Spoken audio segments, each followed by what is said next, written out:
어, 계속해서 우리 마태복음 해결 두 번째, 많이도 왔네요. 옛날에 110강쯤 되면 마태복음을 다 마치곤 했는데 이번에는 뭐 1000강 가까이 될 것 같습니다. 어마어마하게 많네. 오늘 112번째 마태 8장 14절로 15절까지 시간과 공간 이거 제목을 바꾸지 않았네요. 이거 베드로 장모의 열병 그러니까 육신의 질병을 다스리시는 예수님의 그 권능 속에 우리가 한번 은혜를 찾고자 합니다. 자, 마태 8장 14절로 15절까지 우리 다 같이 한 목소리로 같이 봉독하도록 하겠습니다. 예수께서 베드로의 집에 들어가사 그의 장모가 열병으로 앓아 누운 것을 보시고 그의 손을 만지시니 열병이 떠나가고 여인이 일어나서 예수께 수종들더라. 아멘.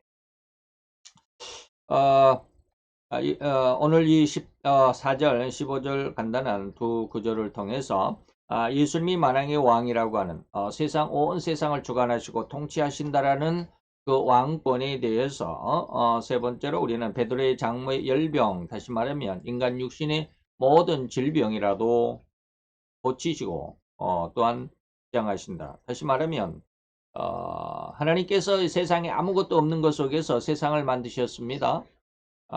그런데 그 안에 죄가 싹트게 됐죠. 사단의 그 하나님을 거역하고 반대하고 자기가 높고자 하는 교만의 그 어떤 근원이 죄가 되어서 세상에 죄가 들어오게 됐고 그 죄로 말미암아서 가시와 엉겅퀴가 나게 되었더라. 가시와 엉겅퀴는 뭘까? 우리의 삶이 너무나도 힘들다라는 그런 어떤 의미를 갖겠죠. 가시밭길. 우리가 험난한 인생을 살아온 사람들을 뭐라고 그래요? 가시밭길을 지내왔다. 뭐 이렇게 이야기하죠. 또 뭐 아주 좋은 열매, 과일 이런 것들만 있는 것이 아닌 그런 아주 혹독한 먹을 것이 제대로 없는 다시 말하면 그러한 퍽퍽한 삶을 뭐라 그래? 엉겅퀴 같다라고 이렇게 말할 수도 있습니다. 오늘날 이 시대 속에서 이러한 하나님을 떠난 인간들의 모습이 바로 이러한 가시와 엉겅퀴의 삶을 살아가게 되는데 그 안에서라도 하나님을 믿고 의지하는 자들에게는 하나님이 세상에 모든 것을 주관하신다라는 그런 어떤 의미를 믿고 그 안에 나가는 자들에게는 오늘 육신의 질병까지라도 고침받게 하신다라고 하는 것이죠. 오늘 아침에 제가 그 카톡 메일을 하나 받았어요.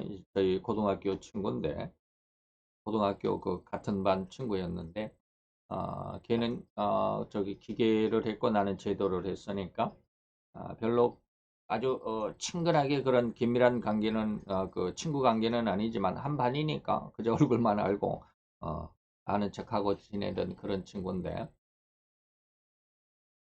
대학을 어디를 갔는지 모르는데 현대개발의 아프리카 탄자니아 현장 소장으로 지금 가 있어요. 근데 며칠 전에 카톡이 하나 올라왔더라고. 우리 그 고등학교 단체 톡방에 올라왔는데 2주 동안 13일 동안 혼수 상태에 있다가 이제 깨어났다라고 이렇게 카톡이 하나 올라왔어요. 그래서 참 이런 이제 걔는 믿음이 있는지 어쩐지는 잘 모르겠어요. 물론 그때 고등학교 때는 저도 예수를 안 믿었었지만 그런데 이제 거기에다가 대고 걔가 예수를 안 믿는 것 같은데 뭐 이렇게 저렇게 구구하게 하나님을 믿어라, 하나님의 주권을 믿어라, 뭐 이런 말을 할 수가 없잖아요. 그래서 우리 옛말에 한마디 했어요. 우리 옛말에 인명은 제천이라 하지 않았나? 예. 인간의 생명은 하늘이 주신 것이다. 그러니까 너무 걱정하지 마라. 하나님께서도 나 같은 사람, 나 같은 사람도 네가 이 병으로는 죽지 아니한다라고 하시면서 어, 그랬기 때문에 내가 지금 이렇게 아무렇지도 않게 잘 살고 있지 않냐라고 이렇게 한마디를 했는데 어제 귀국을 해서 들어왔대요. 어제 귀국을 해서 들어왔는데 그래서 아주 장문의 그 글을 우리 카톡방에 올려서 그래서 아침에 그걸 이렇게 쭉 읽어봤는데 탄자니아니까 아프리카니까 뭐 의료 시설이 얼마나 기술이 또 얼마나 발달했겠습니까마는 허리가 너무 아파가지고 병원에 가서 링거를 하나 맞았는데 링거가 잘못 잘못 주입이 된 것 같다. 그래가지고 그 바늘에서 그랬는지 어떤 이제 바이러스와 함께 13일 동안 혼수 상태에 있었다고 그래요. 그래가지고 이제 뭐 여기저기 13일 동안 자기는 이제 쉽게 말하면 거의 그 정신이 없었으니까 혼수 상태였으니까 어떻게 하는지도 모르는데 저기 그 아프리카 탄자니아지만 인도에 아주 큰 의사가 와서 아주 유명한 의사가 와서 한 병원에도 가 있었고 이탈리아의 의사도 와서 하는 병원에도 가 있었다가 안 되고 뭐 어쩌고 저쩌고 해가지고 자기는 말하면 죽어 있는 상태인데 왔다 갔다 왔다 갔다 하다가 인도 사람의 어떤 병원에 들어가서 겨우 지금 깨어나기는 했다. 그래서 우리나라에 들어와서 했는데 지금 들어오자마자 14일과 2주간 격리를 해 있어야 한다. 그러니까 너무 답답하다. 이렇게 했던데 믿음 있는 사람들에게는 좀 하나님의 어떤 그 역사에 대해서 이야기를 해주고 싶지만 할 말이 없어요. 그런 사람들에게는 그냥 생명은 하나님께서 주신 것이니까 무슨 그냥 죽음이라도 두려워하지 말고 죽더라도 이렇게 담대하게 대응을 해라 이렇게 말할 수가 없잖아요. 저는 그렇게 말해주고 싶은데 참 애매하더라고요. 자, 그런 어떤 상황 속에서 우리가 이런 어떤 인생의 어떤 질병들이 하나님께 속해 있었다라고 하는 것을 우리는 이 시간에 베드로의 장모의 그 열병을 고치는 예수님의 어떤 은혜 가운데서 어떤 빛을 받아야 돼요. 지난 시간에도 제가 조금 사뭇 이 나라의 대통령에 대해서 기독교 기독교 그 대표 6명을 모아가지고 교회를 질책하는 그런 말이 있었다라는 것을 제가 지난 시간에 말씀을 드렸는데 아무것도 모르니까 하나님을 결코 알지 못하니까 이 나라를 완전히 그 친중으로 인해서 친공산 정책으로 지금 끌어가요. 통일부 장관 그리고 법무부 장관이 앞장서서 지금 그 일을 하고 있잖아요. 음, 이런 모습 안에서 우리가 보면 대통령일지라도 그가 대통령이라는 직분을 얻었을 뿐이지 그가 믿음이 있는 그리고 한 인간이라고 하는 것을 잊어버리고 있잖아요. 그렇기 때문에 이 모든 질병이 하나님의 어떤 그 주권 안에 있다라고 하는 것을 결코 알지 못하죠. 우리가 질병이라도 하나님의 그 주권 아래 있다라고 말을 하면 그 사람들 우리를 비아냥 거릴 거예요. 무슨 과학의 힘이 의료의 힘이 질병을 퇴치하고 병을 낫게 하는 것이 무슨 하나님이 병을 낫게 하는 것이냐라고 이렇게 비아냥거리겠죠. 그러나 오늘 우리는 잘 새겨봐야 합니다. 물론 병에서 나온 사람들이 많습니다. 더욱이나 이 아주 우리가 가장 병 중에서 최고 흉악한 게 이제 암이라 그러잖아요. 그런 상황 속에서 하나님께서 저에게 대한 어떤 그 은혜 이런 것들을 많이 말씀을 드렸어요. 음, 그런 상황 속에서 오늘 질병까지라도 하나님께서 주장하신다 라고 하는 것을 잘 기억을 하시고 이 말씀을 한번 잘 같이 더듬어 살펴보았으면 합니다. 오늘 14절 15절까지는 베드로의 장모가 열병으로 알아누웠다. 어떻게 보면 열병, 무슨 병일까? 중동 지역이니까 말라리아 같은 그런 병이 있을 수도 있고, 병명이 옛날에는 병명을 정확하게 규명할 수가 없었으니까 어쩔 수 없지만 어쨌든지 아주 심각한 열병으로 인해서 일어나지도 못하는 그런 어떤 죽음 직전에 쉽게 말하면 사경을 헤매는 그런 상황 가운데 있었죠. 이런 상황 가운데서 보니까 예수께서 베드로의 집에 들어가니까 장모가 열병으로 알아누웠다. 그러니까 베드로는 뭐요? 장가를 갔죠. 장가를 갔습니다. 그래서 아내의 어머니를 장모라고 그러죠. 그래서 베드로는 장가를 가서 부인과 함께 이제 사역을 하면서 예수님을 쫓아다니는 그런 제자로서의 사역을 감당하고 있었죠. 그런데 그 장모가 열병으로 알아서 엄청난 그 고통, 사경을 헤매고 있는 그런 상황 속에서 예수님께서 바로 그런 베드로의 집에 들어가셨다라고 하는 것이죠.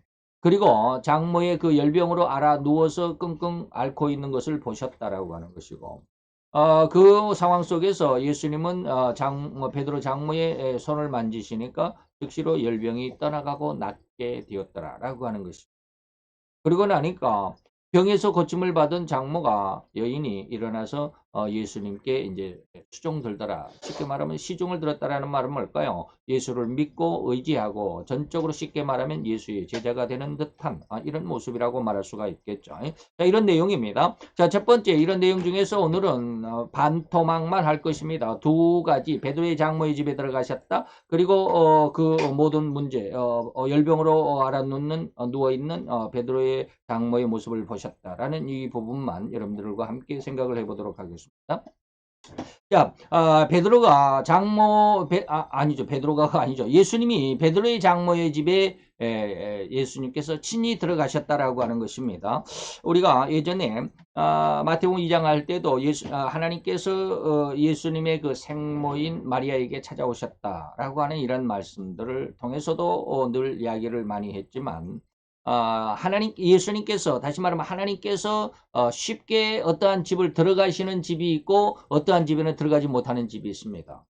그건 왜 그럴까요? 예수님이 못 들어가서 못 들어가는 게 아니고 못 들어가서 못 들어간 게 아니고 그 상대방이 하나님께서 들어가시고자 하시는 그곳에 죄가 있기 때문에 그렇습니다. 그리고 하나님을 거부하고 반대하고 하나님을 배척하니까 그 집에 들어가지 않으신 것입니다. 하나님이 그들을 제압하지 못해서 못 들어가는 게 아니라 다시 말하면 인간의 어떤 자율성이죠.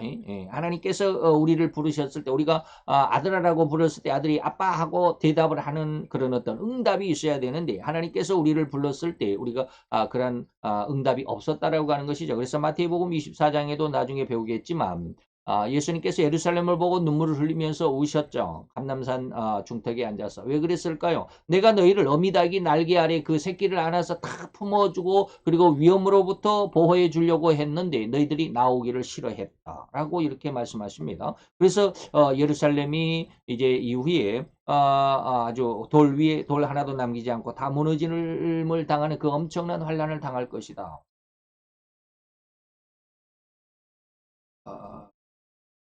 이런 말 하니까 갑자기 두려워지는데 하나님께서 예전에 이런 생각을 안 했는데 갑자기 그런 느낌이 오네. 예. 하나님께서 하나님의 나라를 그리고 하나님의 택한 백성을 마태 24장에서는 뭐라고 그래요? 돌 위에 돌 하나도 남기지 않고 다 무너지기까지 너희들이 쉽게 말하면 멸망을 당할 것이다. 왜? 하나님을 믿지 않았기 때문에 내가 어미 달기 날개 아래 병아리를 모으려고 했던 것처럼 내가 너희들을 이렇게 품어서 이 어려움을 이겨가도록 하려고 했지만 너희들이 그것을 원하지 않았다. 그 결과가 뭐냐? 돌 위에 돌 하나도 남기지 않고 완전히 무너지게 돼. 그래서 예루살렘 성전이 무너지고 예루살렘이 완전히 초토화가 되는 그 상황이 뭐요? 다니엘서 1장 1절이죠. 제가 두렵게 방금 이 말을 하다가 갑자기 두려워졌다라는 말이 뭐냐면 하나님께서 이 나라를 징계하시겠다라고 이미 38개월, 39개월 전에 그렇게 예언이 있었죠. 요즘에도 저도 계속 하나님의 그 뜻이 이 나라에 어떻게 이루어질 것인가 모르니까 정말 답답하고 힘들어요. 하나님 도대체 이 나라가 어떻게 되겠습니까? 하나님의 선택한 나라고 하나님의 선택한 백성 유대인들이고 하나님의 선택한 그 장소 예루살렘 성전이지만 이렇게 흉악하게 징계를 받고 환란을 당하고 멸망을 당하게 됐다라고 했다면 하나님께서 이 나라를 징계하시겠다라고 작정을 하면 그것이 이루어지지 않을까라는 그런 두려움이 갑자기 지금 밀려오는데 지금 통일부 장관도 그렇고요. 법무부 장관도 지금 그렇고요. 법을 가지고 그리고 나라의 권력을 가지고 이 나라를 지금 중국에다 갖다 바치려고 하는 이러한 일들이 요즘에 통일부 장관이 지금 임명된 지가 거의 한 달도 안 됐는데 지금 난리죠. 난립니다. 이런 것을 보면 정말로 하나님 앞에 정말 답답한 마음을 금할 수가 없어요. 이 나라가 도대체 어떻게 하나님의 징계를 얼마만큼 얻어맞으려고 지금 이런 일을 하나라는 그런 생각이 너무 답답합니다. 하지만 하나님께서 이 나라에서 지금 그 라오디가 교회처럼 쫓겨나지는 않으신다. 그러면 하나님의 징계가 완전히 멸망을 하게 되는 어떤 징계로 나타날 수밖에 없다. 어쨌든지 그런 상황과 지금 이 모습과 너무나도 비슷한데 예수님께 하나님께서 그 집에 들어갈 수 있는 그러한 집이 있고 다시 말하면 하나님을 영접할 수 있는 그런 집이 있는가 하면 하나님을 영접하지 못하는 그런 집도 있습니다. 자, 이와 같이 오늘 우리 집에는 과연 주님이 스스럼 없이 들어오실 수 있을 것인가 라고 하는 것이죠. 물론 우리 가족 전체들의 모습에서 보면 솔직히 말하면 하나님은 우리 집에 들어오지 않을 것 같아요. 제 생각에. 그러나 대표는 있습니다. 그러나 하나님은 들어오신다라고 저는 믿어요. 왜 그럴까요? 이스라엘 전체가 천만이라 그때 당시에 뭐 삼손의 시대에 뭐 이스라엘 국민이 얼마나 됐을까요? 한 500만 됐을까요? 지금은 천만이니까 지금 오늘날 시대는 천만이니까 그때 당시에는 뭐 한 300, 한 400, 500만 이 정도 됐겠죠. 예, 그 정도. 500만이라고 하면 500만 명 중에 하나님은 이스라엘을 구원하시기 위해서 한 사람 삼손이 필요했다. 500만 명 전체가 다 하나님을 믿을 필요라고 이렇게 말하기는 좀 너무나도 그러지만 500만 명이 전체가 다 하나님을 믿었으면 좋겠지만 그러나 그 중에 이스라엘을 긍휼히 여기시기 위해서 한 사람 삼손이 필요했던 것처럼 우리 집에도 한 사람의 그런 어떤 대표가 있으면 하나님을 믿는 대표가 있으면 반드시 우리 집에 하나님이 기거하신다라고 하는 것을 저는 믿습니다. 그래서 우리 집에는 주님이 과연 임하실 수 있을까? 그 주님이 집에 들어오시기만 하면 그 집은 은혜를 받을 수가 있습니다.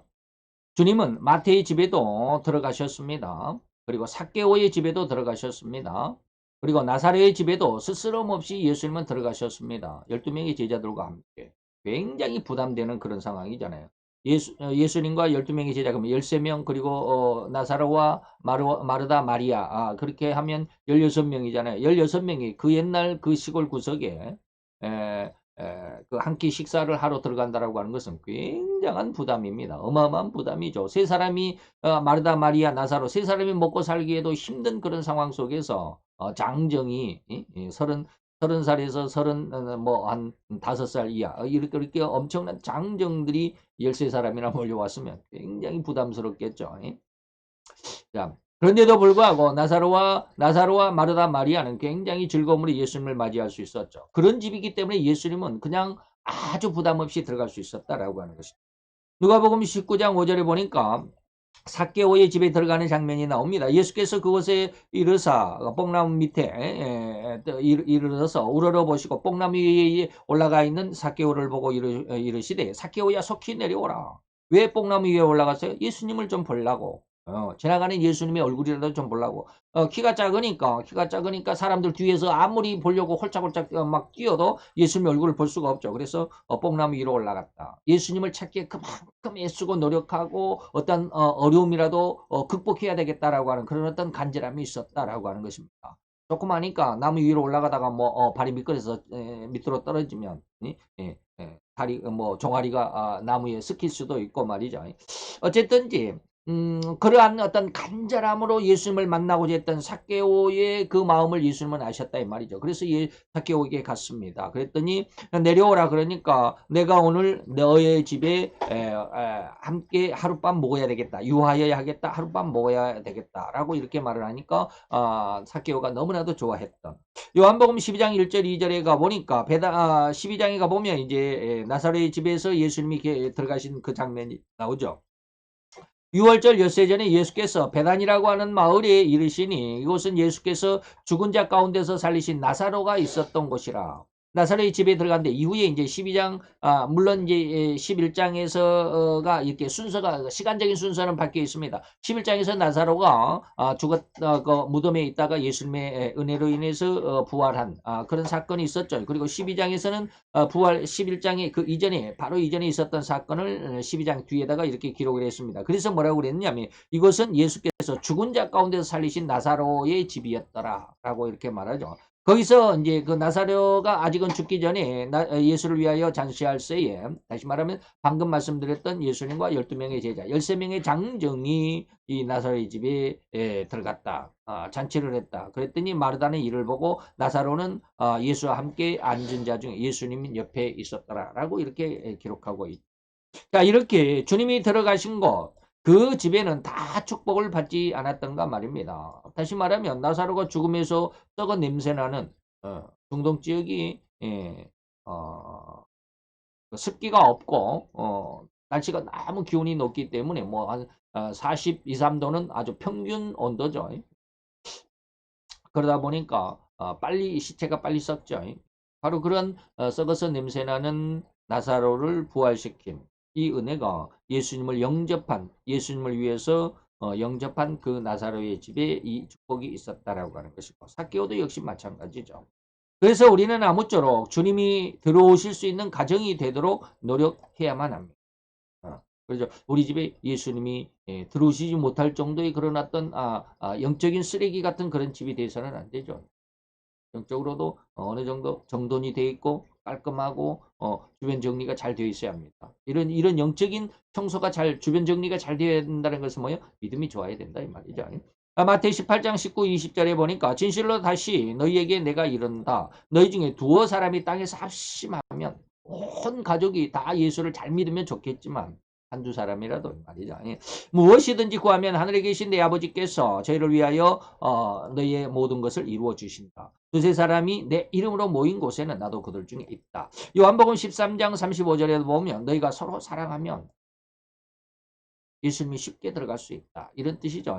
우리 가족들이 서로 사랑하는 그런 어떤 사랑, 형제애, 그다음에 부모애, 뭐 이런 거 있죠. 사랑의 자입니다. 형제들 간의 사랑, 부모와 자식 간의 이런 사랑이 잘 끈끈하게 잘 이루어지게 된다면 그 집은 예수님께서 기뻐이 들어가실 수 있다라고 하는 것이죠. 그러나 주님께서 들어갈 수 없는 것도 있습니다. 없는 것은 뭐요? 어떤 마을이기도 하고 사람의 어떤 심성이기도 하지만 또한 교회이기도 합니다. 예수님이 들어갈 수 없는 교회도 있다. 곤란한 문제죠.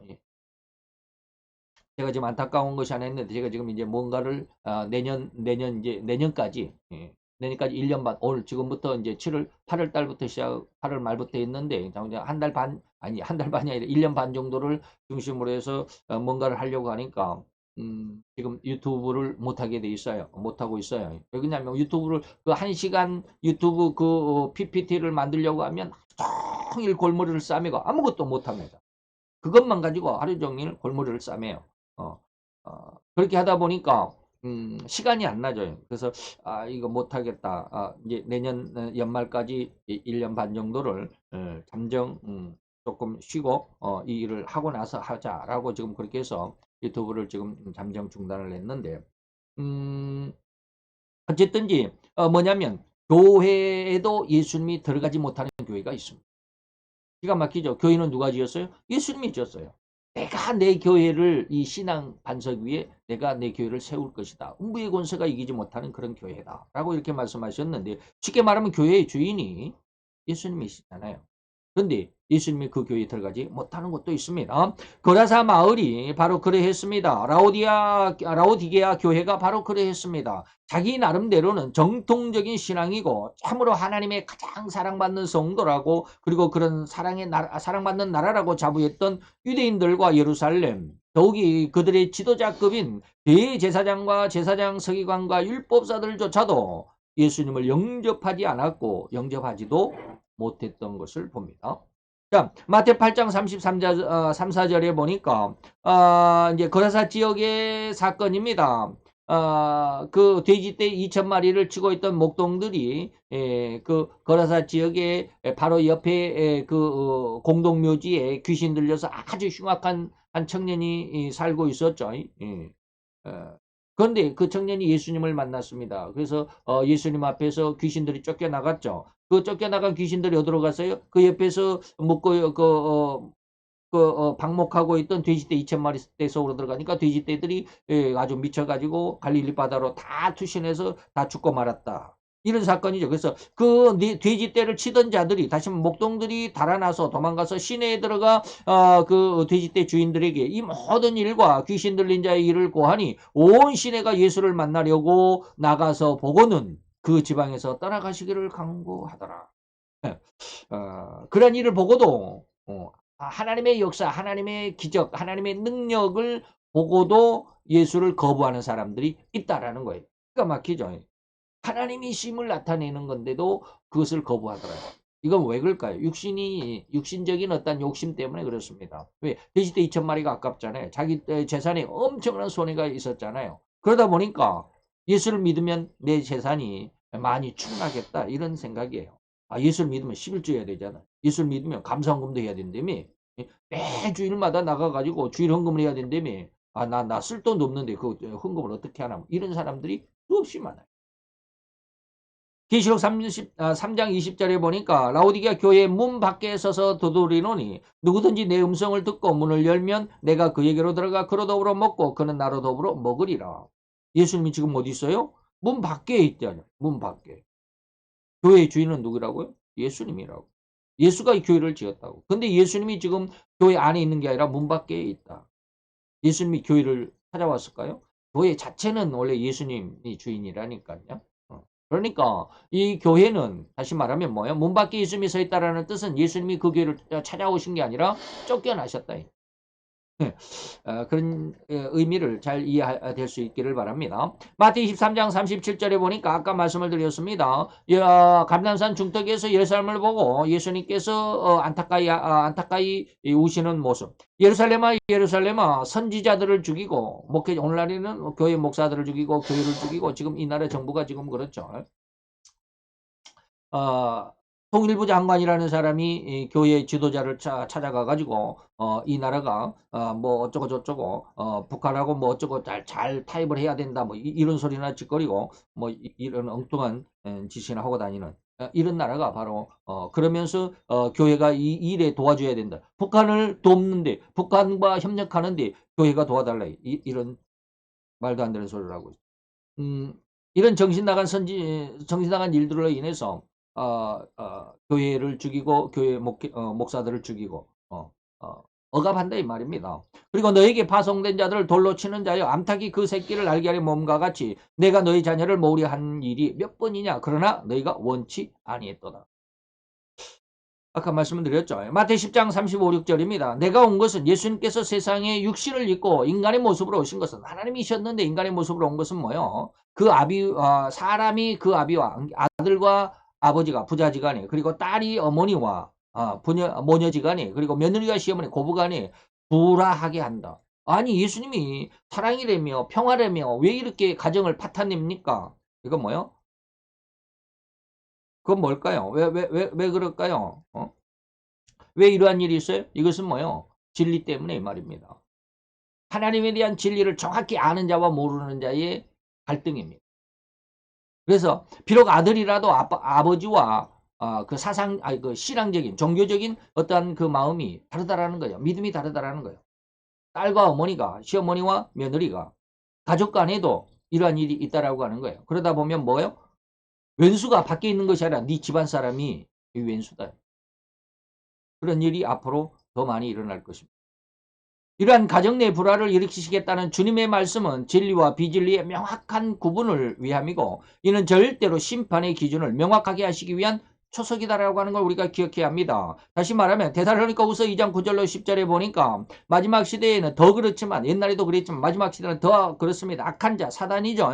악한 자의 역사하는 그 임함은 사단의 역사를 사단의 능력 안에서의 말입니다. 사단의 교묘하게 뭐라 그럴까 인간의 어떤 사상 속에 들어가서 이것이 옳다라고 주장하는 지금 저기 통일부 장관이 여기저기 수석거리면서 돌아다니면서 미국 대표도 만나고 뭐 중국 대표도 만나고 뭐 기독교 대표도 만나면서 하는 일이 저 자신에서는 굉장히 지금 잘하고 있는 일이라고 생각을. 그게 지금 잘못됐다고 생각하면 그런 일을 하겠습니까? 이게 뭐요? 사단의 역사입니다. 감히 이렇게 말할 수 있어요. 아주 강력하게 일이 이루어질 것입니다. 그리고 그들은 아마 그 일을 이뤄낼지도 모르겠어요. 그래서 제가 아직 처음에 지금 아주 두려운 느낌이 들었다라는 말을 한 게 바로 이거예요.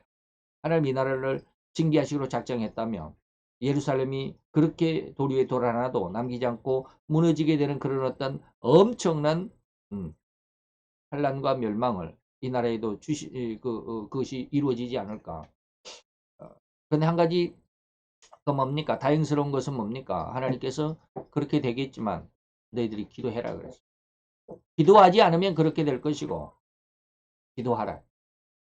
그 뒷말은 없었어요. 그러나 기도하라는 말은 뭐예요? 그렇게 당하지 않도록. 그래서 우리가 좀, 이, 하나님의 예언에 대해서, 그리고 이 나라에 대해서, 초점을 잘 맞춰야 됩니다. 그리고, 하나님께서 이 나라를 어떻게 이끌어 가시는지 굉장히 관심을 두고 좀, 그걸 살펴봐야 합니다. 그래서 세계 정세, 세계가 어떻게 돌아가는지도 지금 잘 살펴야 됩니다. 그래야 하나님의 뜻이 어떻게 이루어지는지를 우리가 조금 직감해 볼 수 있어요.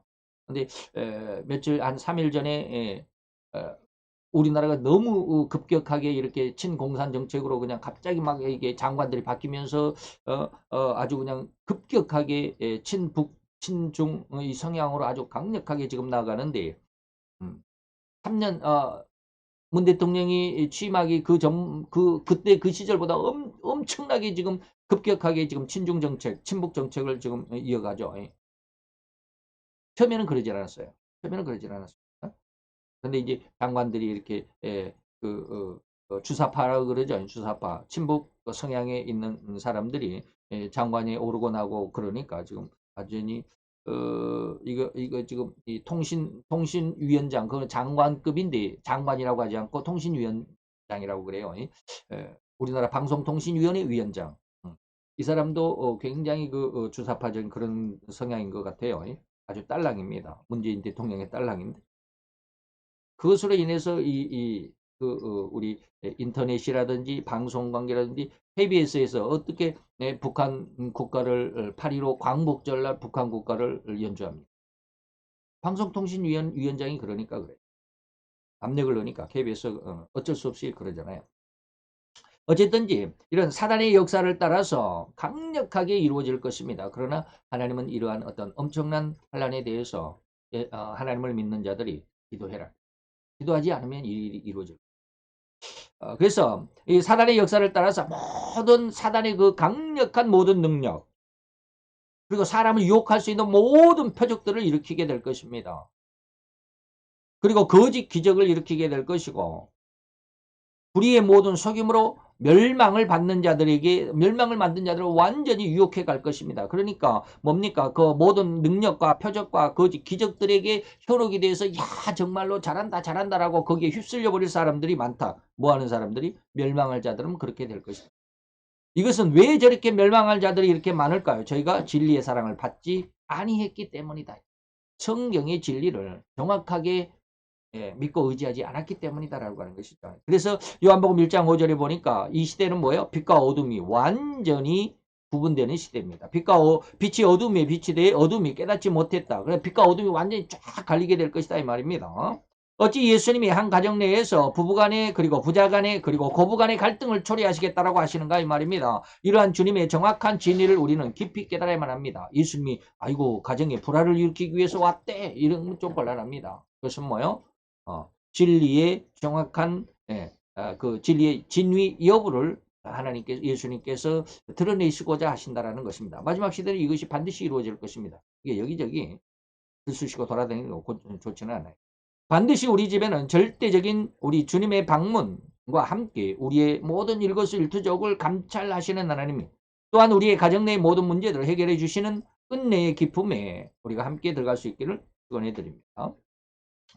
그 다음에 문제를 보셨습니다. 흔히 우리들 집이라고 한다면 우리들의 육신의 피곤함을 쉴 수 있는 그런 보금자리죠. 그렇죠? 저도 하루를 24시간을 하루 종일 거기 하고 5시간 자고 퇴근하면 아마 완전 파김치예요.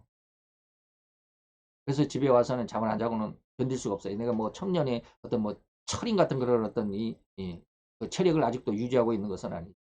예전에는 그냥 막 혼자서 예전에 뭐 30대 40대까지만 해도 40대까지 45 이전까지만 해도 집에 이사를 한다고 혼자 모든 일을 다 했어요. 막 여기저기 모든 것을 그냥 여기도 하고 저기도 하고 모든 것을 다 했는데 이제는 안 되더라고요. 그래서 요즘에 야 나도 많이 늙었구나. 뭐든지 하는 게 두려워요 이제 모든 걸 뭐 이 몸을 써서 힘 써서 뭔 일을 하려고 하면 이제 조금 주춤거려요. 바로 이런 것처럼 우리의 가정은 뭡니까? 우리의 집은 뭡니까? 우리의 그런 육신의 피곤함을 풀어줄 수 있는, 쉴 수 있는 그런 보금자리잖아요. 그런 안식처, 그래서 안식처라고 그러잖아요. 편안한 쉴식자, 편안하게 쉬는 것이 안식처, 우리 집이라고 하죠. 예? 그런데 여기 주님은 그 안식처에 들어가셔서도 전도 여행으로의 그 행로, 전도 12명을 데리고 여기저기 전도 여행을 다니고 너무 피곤했겠죠. 근데 그런 그 여행, 그 전도 여행으로 인해서 얻은 그 피곤함을 풀려고 쉬시거나 주무시거나 그러지 않으시고 대신에 열병으로 누워있는 그 집의 문제를 먼저 보셨습니다. 베드로 장모의 누워있는 모습을 보셨습니다. 이게 바로 뭐예요? 그 집의 문제였던 것이죠. 오늘 예수님께서도 우리 집에 오시면 문제를 봐야 되죠. 우리가 드러내줘야 됩니다. 감춰서는 안 되죠. 그래야 해결이 있지 않겠는가 이 말입니다. 다시 말해서 우리는 우리의 문제를 하나님이 보실 수 있도록 내놓아야만 합니다. 내어놓지도 않고 어떻게 해결을 바라겠나 이 말이죠. 성경은 문제의 해결을 받지 못하는 것은 분명하게 기도하지 그 문제를 내놓지 않았기 때문에. 그리고 문제를 내놨다 할지라도 문제를 내놨다 할지라도 그 문제가 욕심이기 때문에 이런 것을 잘 여러분들 이해할 수 있어야 됩니다.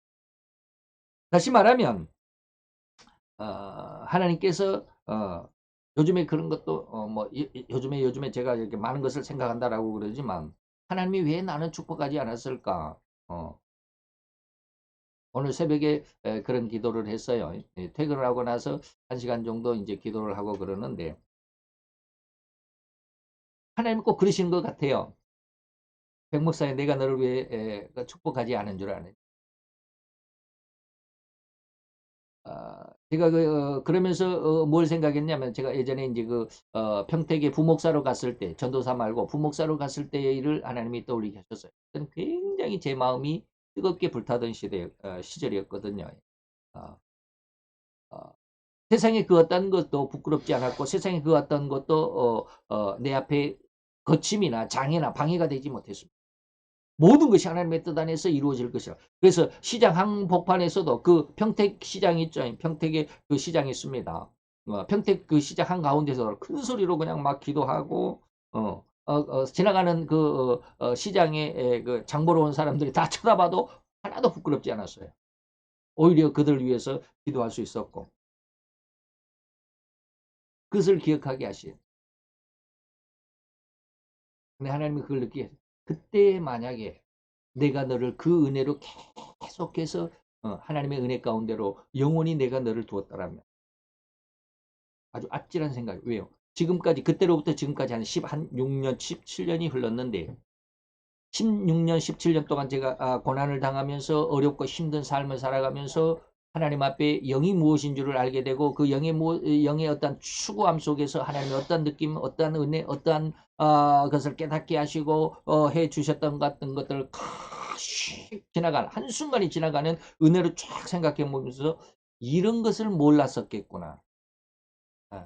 만약에 쉽게 말하면 설익은 과일이 맛이 없는 것처럼 설익어 버리면 맛이 없게. 그건 뭘까요? 바로 그것이 욕심이었다라는 거죠. 네가 만약 그때의 은혜를 얻었었다면 너는 지금까지 16, 7년 그 이후에 16, 7년 동안 하나님 앞에 얻어야 할 이 모든 은혜와 어떤 능력들을 너들이 하나도 몰랐을 거야. 바로 그런 거예요. 우리가 욕심을 내도 얻지 못하는 것은 뭐예요? 구하지 않았기 때문이기도 하거니와 그때 만약에 내가 은혜를 얻었으면 지금처럼 이런 어떤 교만이라는 것도 몰랐을 것이고 겸손이 어떤 것인가를 몰랐을 것이고 그러다 보면 천방지축으로 나 잘난 맛에 그냥 막 들쑤시고 돌아다녔을 거 아니에요. 그러겠죠. 그게 뭐예요? 정욕으로 쓰려고 이 말입니다. 너희가 욕심을 내어도 얻지 못하고 살인하며 시기하기까지도 아주 그렇게 애쓰고 노력하고 남을 해치면서 그것을 내가 얻고자 했지만 능히 취하지 못하였고 너희가 다투는도다. 너희가 얻지 못하면 뭐요? 구하지 아니하라. 그 이후에는 뭐요? 너희가 정욕으로 쓰려고 했다. 네 욕심껏 하려고. 그래서 내가 너에게 은혜를 주지 않았다라는 모든 것을 알려고 하기. 하나님이 하나하나 깨닫게 하시기 위해서 하는 어떤 상황이라는 것을 이해는 하지만 너무 기간이 너무 기니까 나 자신도 지금 지쳐가는 것 같아요. 나라의 위기 앞에 히스기야 왕은 여호와를 멸시하고 조롱하는 아수르의 납사게의 편지를 들고 먼저 하나님의 성전을 찾아가서 하나님의 제단 위에 그 편지를 올려두고 여호와를 조롱하는 그 편지가 한 통이 날아왔거든요. 히스기야 왕에게 우리 랍사게의 군대, 그때 그 사네립이라고 하는 군대 장군이 왕이 랍사게고 군대 장군이 사네립이었죠. 사네립이 이 편지를 보냅니다. 랍사게의 편지, 왕의 편지를 보냅니다. 근데 엄청나게 히스기야를 비난하고 여호와를 멸시하고 조롱하고 누가 우리 왕 랍사게의 왕의 손에서 구해내는 신이 있었냐 막 이렇게 하면서 막 그러죠. 그러니까 그 편지를 받은 히스기야 왕이 너무나도 억울하죠. 우리를 구원해 주시 살아계신 하나님이신데 왜 이렇게 하나님을 멸시하고 조롱하는 저 사람들이 저렇게 득세하도록 내버려 두십니까? 하나님, 우리가 지금 죽게 되었습니다.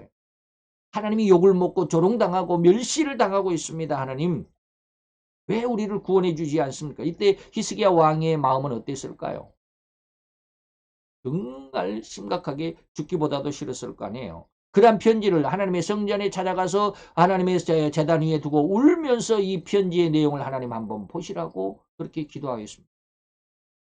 그리고 그렇게 기도한 그날 밤 랍사게의 군대 18만 5천 명은 싸늘한 시체로 변했고, 랍사게는 여기 랍사게는 사네립이 왕이네요. 사네립이 왕이고 랍사게가 군대 장군. 아까 제가 지금 반대로 이야기를 했는데 랍사게를 왕이라고 그랬는데 랍사게가 군대 장군이고 그 왕이 사네립이었습니다. 이 랍사게는 그날 새벽에 그 죽음으로부터 도망을 해가지고 도망가다가 여인의 손에 의해 죽임을 당했습니다. 아, 도망가다가 너무 피곤해서 옛날에는 이제 유목민들의 천막에 들어가서 나 좀 재워달라. 아무도 나 봤다고 하지 말아라. 도망자니까. 그리고 이제 쉬고 아주 그냥 피곤해 지쳐서 잠을 자고 있는데 그 집에 여주인이, 그 집의 부인이, 음, 쉽게 말하면 하나님을 잘 믿지는 않은데 그래도 하나님을 믿는 사람이에요. 아주 그가 누군지를 알았어요. 어. 이스라엘을 침공했던 왕이구나 해가지고 그가 깊이 잠들고 있었을 때 망치와 말뚝을 가지고 들어가서 랍사게의 이마를 쳐서 땅에까지 박아서 죽였더라. 뭐 이러한 사건입니다. 그래서 이러한 일들, 다시 말하면 열왕기하 19장 14, 6절에 보니까 히스기야가 사자의 손에서, 랍사게의 사자 사신들의 손에서 편지를 받아보고 여호와의 전에 올라가서 그 편지를 여호와 앞에 펴놓고 그 앞에 기도하여 가로되, 그룹들이 위에 계신 이스라엘 하나님 여호와여, 주는 천하만국의 홀로 하나님이신데 어떻게 하나님이 이렇게 멸시를 당하고 우리를 이렇게 하나님을 믿는 우리를 이렇게 힘들게 하십니까? 이 말이죠.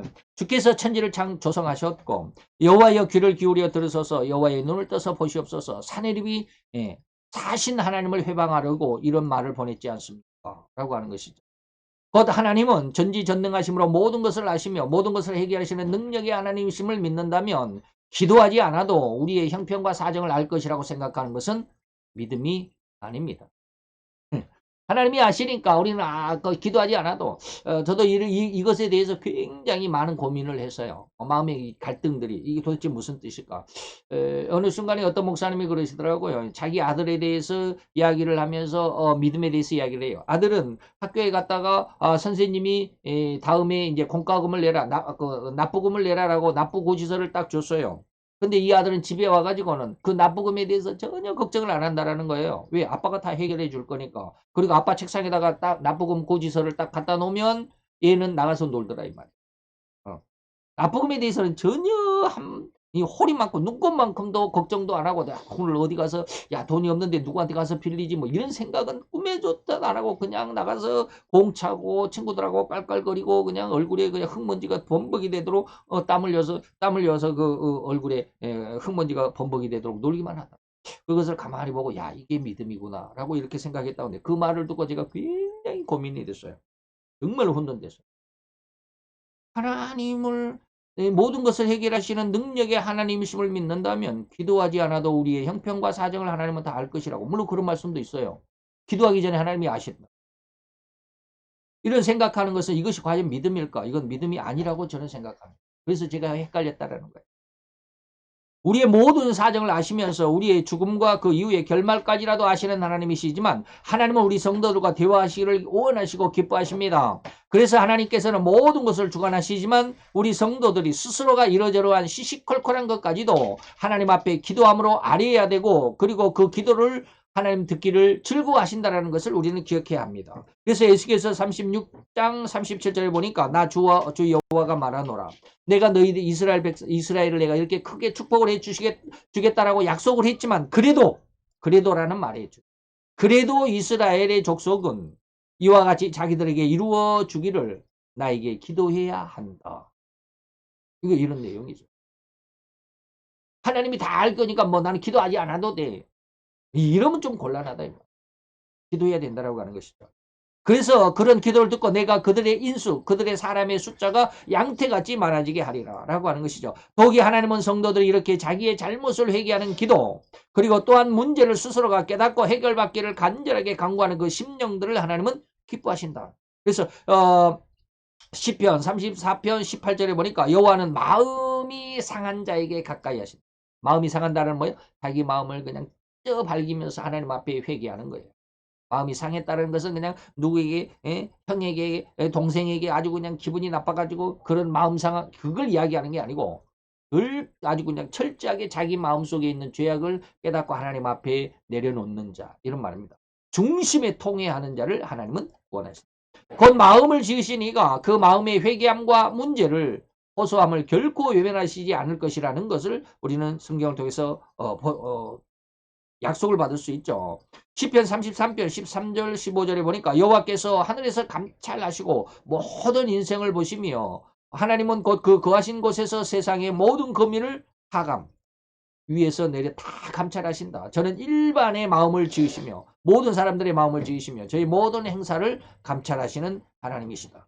주님은 언제나 문제를 우리의 입으로 고백하시기를 바라고 계십니다. 마태구 장에서 야류의 딸을 고치러 가시는 도중에 12년 동안 혈루증으로 고생하는 여인이 예수님의 옷가를 만졌습니다. 그랬더니 예수님이 돌아보시고 누가 내 옷을 만졌는가 하고 물으셨는데 예수님이 누가 만졌는지 정말로 몰라서 물으신 것이 아닙니다. 그 여인의 입술에서 자기 신앙을 고백하기를 바라고 물으셨던 것입니다. 또 야고보도 그 기록을 응답을 받지 못한 두 가지 이유를 아까는 한 가지만 얘기했죠. 그 하나는 구하지 않았다. 구하지 않은 것을 아까 말씀을 드렸습니다. 예? 어디에 있습니까? 너희가 나이 얻지 못하면 구하지 않았다. 4장 2절만 말씀을 드렸습니다. 그러나 3절에 가보면 2절에는 너희가 얻지 못하면 구하지 않았다라고 3절은 구하여도 얻지 못한 것은 뭐요? 네가 정욕으로 쓰려고. 내가 너를 이렇게 축복해 주면 네가 그것을 그 축복을 가지고 네 멋대로 쓸 것 같아서 이 말. 그러다 보면 하나님을 떠나버리고. 저도 그랬을 가능성이 너무 많아요. 늘 가끔 얘기하죠. 하나님이 예전에 만약에 나에게 뭐 한 5억, 10억이 아니라 한 5억만 재산을 줬어도 나는 이 나라에 없습니다. 지금 돈 있는 뭐 대통령의 딸도 지금 이미 외국으로 나가 있고 뭐 누구는 뭐 다 미국을 그렇게 미워하는 나라의 그 어떤 고위 관리들 전부 다 미국에 자기 자녀들을 유학을 보내고 그러잖아요. 그럼 희한하죠. 미국을 그렇게 그냥 미워하고 뭐 하면서 자기 자식들은 전부 미국에 유학을 보내. 왜 그런지 모르겠어요. 자, 우리가 안고 있는 이 문제를 정말로 하나님 앞에 그 하나님이 다 보실 수 있도록 적나라하게 내어놓아야 하겠습니다. 그렇지 않으면 하나님 앞에 내어놓기가 쑥스러워서 내어놓지 못하고 있는지 우리 마음을 잘 한번 생각해 볼 수 있어야 되겠습니다. 만약에 이렇게 하지 않으면 우리는 응답을 얻을 수 없을 것입니다. 왜? 구하지 않았기 때문에 응답이 없다라고 그랬잖아요. 구한다 할지라도 자기 정욕대로 쓰려고 하기 때문에 하나님 응답을 안 했다고 그랬잖아요. 그렇다고 한다면 뭐예요? 정확하게 나 자신을 정확하게 알고 하나님 앞에 무엇을 구해야 할지 정확하게 구하면 하나님이 응답을 해 주실 것입니다. 그런데 나 자신을 안다라는 말을 여러분들이 나중에 체험적으로 좀 그같이 좀 오래 좀 안 걸렸으면 좋겠는데 저는 처음에 기도할 때 그랬어요. 하나님 내 마음을 청결하게 하고 하나님 은혜를 주세요. 이렇게 기도했던 것을 지금도 기억하고 있습니다.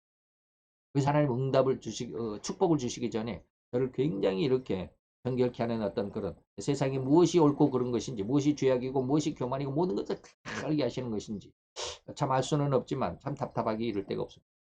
과정을 지나가는 저는 지금 그렇습니다. 어쨌든지 오늘 여기까지 베드로의 장모의 집에 들어가신 그리고 문제를 보신 예수님의 그 마음속에서 오늘 우리가 어떤 모습으로 주 앞에 내 신앙을 바로 서야 할는지를 잘 점검해보는 시간 되었으면 좋겠습니다. 기도합시다. 할렐루야 주님 여호와여 오늘도 주님의 귀한 사랑을 감사를 드리나이다. 주의 영광 앞에서 오늘 우리들의 모습을 다시 한번 내려놓기를 원합니다. 아버지의 세상 속에서 인간의 삶이라 할지라도 인간의 삶 속에서 인간의 능력과 인간의 지혜와 인간의 어떤 정보 그 조직 능력에 의해서 세상이 이루어져 가거나 세상을 살아가는 것이 아니라 여호와 입에서 나오는 말씀으로 살아가신 것이라 하셨사오니 우리로 주님의 말씀 안에 결코 굴복할 수 있고 결코 복종할 수 있는 귀한 믿음과 은혜 그리고 그 마음과 신앙의 중심을 허락하여 주옵소서. 예수 그리스도의 이름으로 감사와 기도드려 싸움나이다.